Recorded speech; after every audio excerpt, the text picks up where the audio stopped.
সবসময় রক্ত দিয়েছে সাদা মাঠা মানুষগুলো। তো লুঙ্গি পরা, গামছা পরা, রক্ত দেওয়া মানুষগুলো যে ভাষাটা বোঝে না, সেটা আমার ম্যান্ডেট না, আমার সংবিধান না। অতএব এই সংবিধান কেটে কুটে বাকি যা আছে এগুলো সব আলাদা এনাক্টমেন্ট করে ফেলতে হবে, কোনো প্রসিডিউর এক দরকার নেই। কনস্টিটিউশনের ব্যাপারে আমার আলাপ হচ্ছে, আমি 72 কনস্টিটিউশনকে ব্যাডলি ড্রাফটেড কনস্টিটিউশন মনে করি।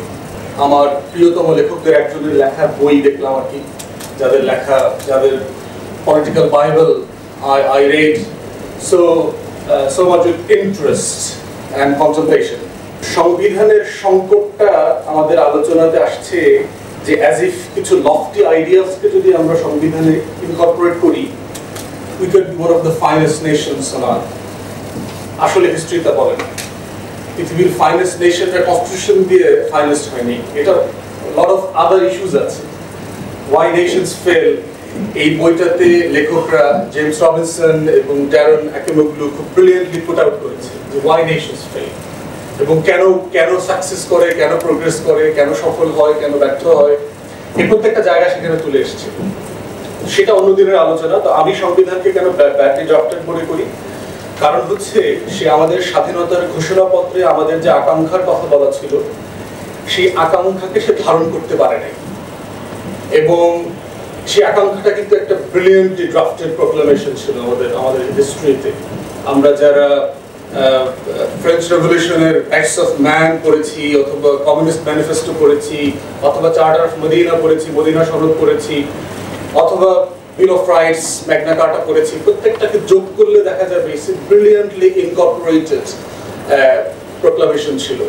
রাইট, লেফট, আস্তিক, নাস্তিক সবার ভ্যালু সিস্টেমকে এখানে ইনকর্পোরেট করা হয়েছে।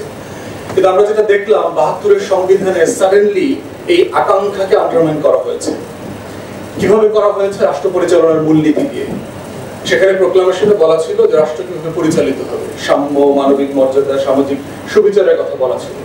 আমরা দেখলাম a new set of principles incorporated which had never given out any mandate by the people through bloods and the liberation war. এটা দেওয়া হয়নি। এখনো দেখেন আমাদের মূল সংবিধানে প্রোক্লামেশন অফ ইন্ডিপেন্ডেন্স নাই, এটা অ্যাপেন্ডিক্সে নিয়ে গেছে, বাড়ায় কমায়, আগে নেয় পিছে নেয়।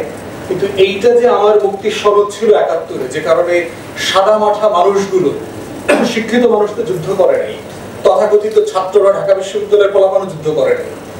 যুদ্ধ করছে কারা?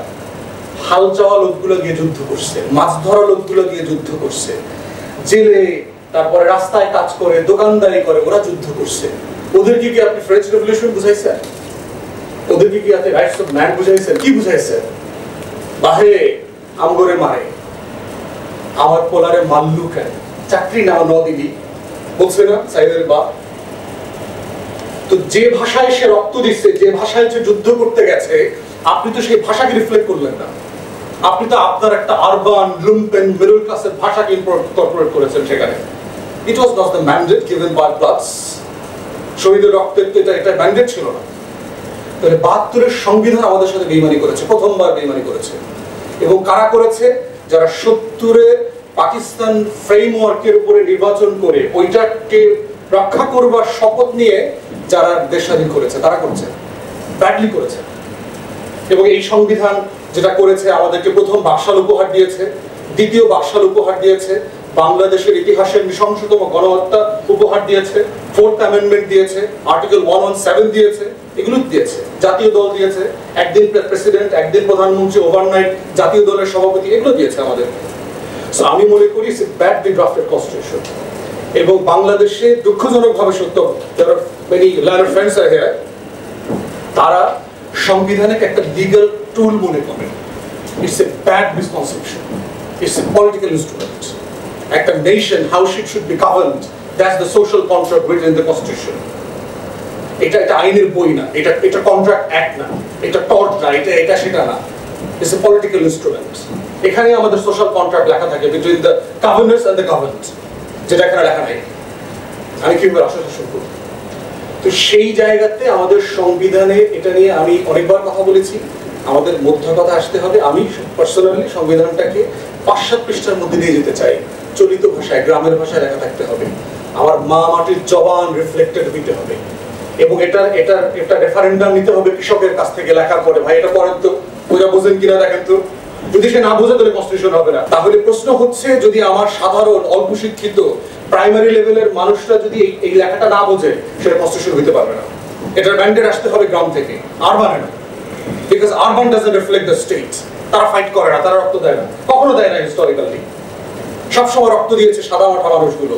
তো লুঙ্গি পরা, গামছা পরা, রক্ত দেওয়া মানুষগুলো যে ভাষাটা বোঝে না, সেটা আমার ম্যান্ডেট না, আমার সংবিধান না। অতএব এই সংবিধান কেটে কুটে বাকি যা আছে এগুলো সব আলাদা এনাক্টমেন্ট করে ফেলতে হবে। কোনো প্রসিডিউর এক দরকার নাই।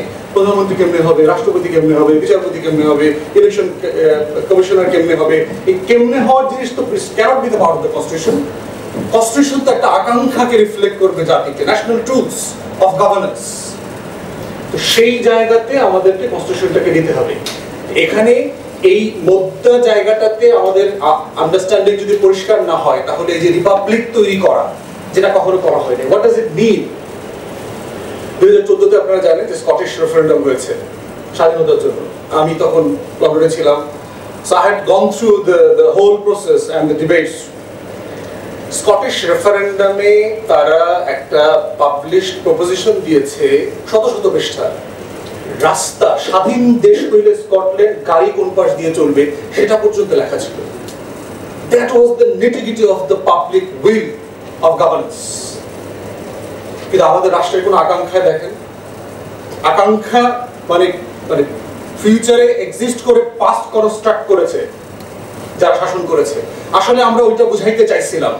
আসলে আমরা বুঝাইতে চাইছিলাম যে এখানে এক পরিবারের শাসন চলবে। আসলে বুঝাইতে চাইছিলাম শেখ পরিবারের জমিদারি এখানে প্রতিষ্ঠা করা হবে। আসলে বুঝাইতে চাইছিলাম যে আওয়ামী লীগ ছাড়া কারো দেশ স্বাধীন করার অধিকার নাই। এটাকেই সে প্রিভিয়াসলি কনস্ট্রাক্ট করতেছে, কিন্তু এটা তো আকাঙ্ক্ষা ছিল না।